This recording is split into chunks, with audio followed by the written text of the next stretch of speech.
The homework assignment I've given you today is due on the 17th. So it looks like a long list of problems from the book, but each one of these is relatively easy. So it's high on number, low on complexity.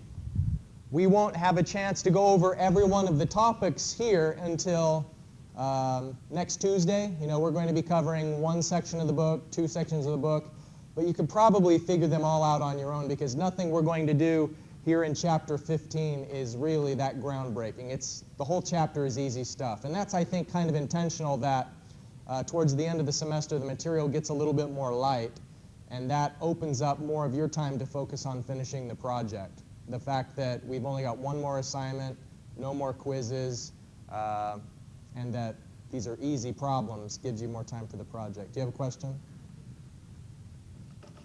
You do have a question? You may ask it.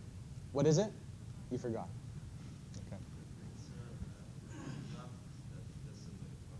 Okay. It's worth 5 points, and I think what I did was I put the final submission is worth 20 points. And so 25 is the whole project, and the draft was 5 out of 25. Okay, go ahead. The last class of the semester? Is it January 9th, our last? 7th, yeah. Oh, there's 43. 43 for this semester, right. So this is 37 out of 43. Yes? The last day of class, that's right. And for the final submission, you should give me a paper copy. You did an upload to iLearn for the draft, but I'll take a paper copy for the final submission. That will make it easier for you since some of it's going to be from Word, some of it will be from Excel, some of the drawings may be hand done, so you can just staple everything together into one report. Any other questions? All right. A cost index is a way of predicting prices in the future. For the next several classes, we're going to look at different industry methods for trying to speculate how much things will cost. Remember, when we've done cash flow diagrams till now, we've just sort of taken it as a given that in year one there will be some cost, and we draw the line down just because that's what it said in the problem. But think about, in the real world, if you're working for a company and you're trying to plan on a project, that information isn't going to be given to you. And you're struggling with that right now in the project, trying to figure out, how much is something going to cost in the future. So it takes some research.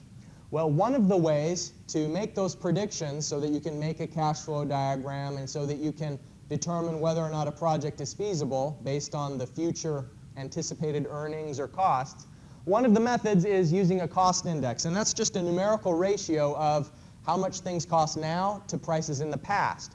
And so if you've tracked prices in the past for long enough, it allows you to extrapolate into the future and say that maybe some of the future trends will hold. Or you could look at how much has the price swung, like what's been the most extreme swing in prices in the past. So maybe you're doing a worst case scenario and you're saying, well, 14 years ago, the prices jumped by 8% in 1 year. So I'm going to use the worst case scenario and say maybe next year the prices will do that 8%. Can we still be profitable if the costs jump by the most that they've ever jumped in the past? So that's what a cost analysis enables, using a cost index. And so here's a list that's provided in the text of some of the sources that's used, particularly in the engineering field, for how much things cost. And there's something called the Engineering News Record, ENR, that the book refers to several times. And it has a lot of really interesting information in this publication about particularly construction costs, building costs. So keep it in mind when you get to senior design sometime in the future. You may be having to estimate, like if you do a structures project, for example, estimate what the cost of a building might be. The Engineering News Record, you could really do something pretty impressive if it's going to take several years to build the project, or if it's going to be built in the future instead of the present. You could do an actual analysis of how the costs might change over time based on the data from that publication.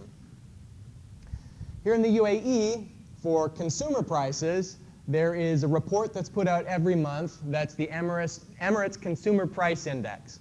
And I pulled up the report for October. They're always, I think, about 2 months behind because it takes some time to analyze the data and do the survey of prices.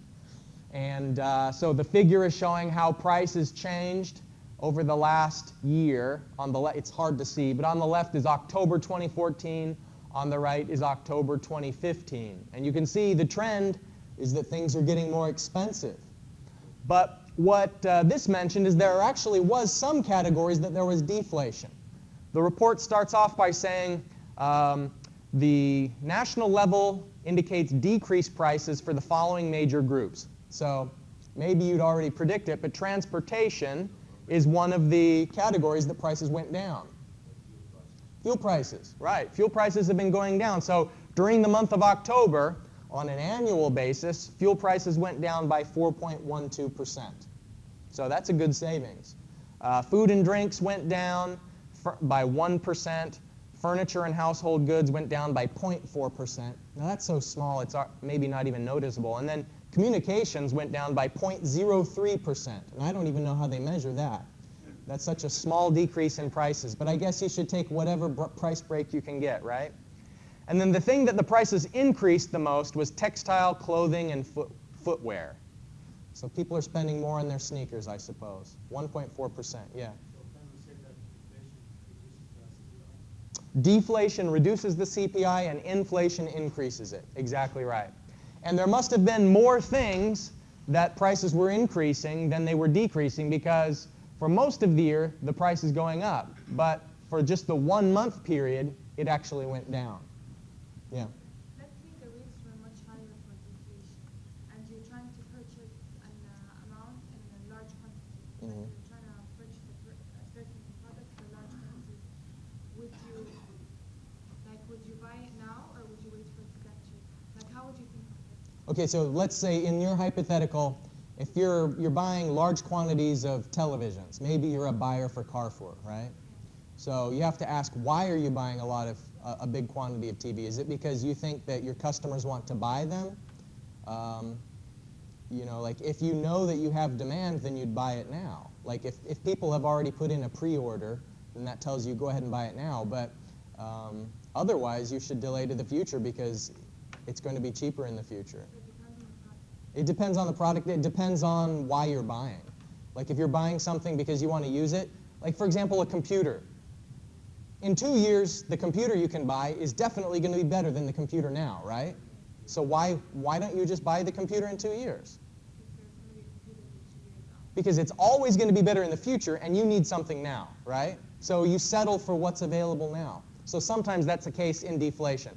One way you can think of the ever-increasing complexity and quality of electronics is that, of course, it's always going to be better in the future. It's sort of like deflation, but some things you have to have immediately. Okay, so here's the cost index idea. This isn't rocket science, I'm pleased to tell you. This is relatively easy. What we do is we find out what was the cost originally, C0, of some item. And it might be the cost of concrete, it might be the cost of a flat screen television. Back in some time when the index started. So I0 is a unitless quantity that's just referring to the price at some year that they started benchmarking. And actually, it doesn't have to be when the index started. It just has to be some year that you have the index data for. And then the subscript T refers to both the cost and the index quantity at some date that you want to know what the cost should be. Okay, so does everyone have a copy of today's in-class exercise? All right, so let's take a look at this in-class exercise. What we are doing is trying to figure out for a repair garage. Back in 2004, we know when they built a repair garage back then, the cost was $650,000. In the table in the bottom, we have the breakdown of cost and then the index for each category, labor, materials, equipment, in 2000, 2004, and 2008. So we know the index, but we don't know the cost. And what we know is the index of the components, not the overall weighted index. And so in part A and B, you're going to be coming up with a weighted index, and the way you should weight that is just using the percentages. Part C and D, you're going to be using the index and the weightings to figure out the costs.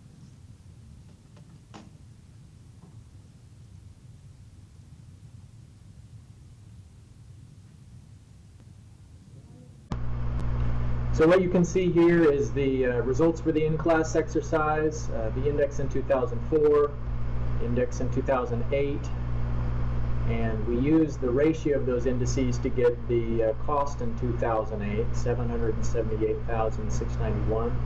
And then from that total cost, you use the ratio of labor, materials, and equipment.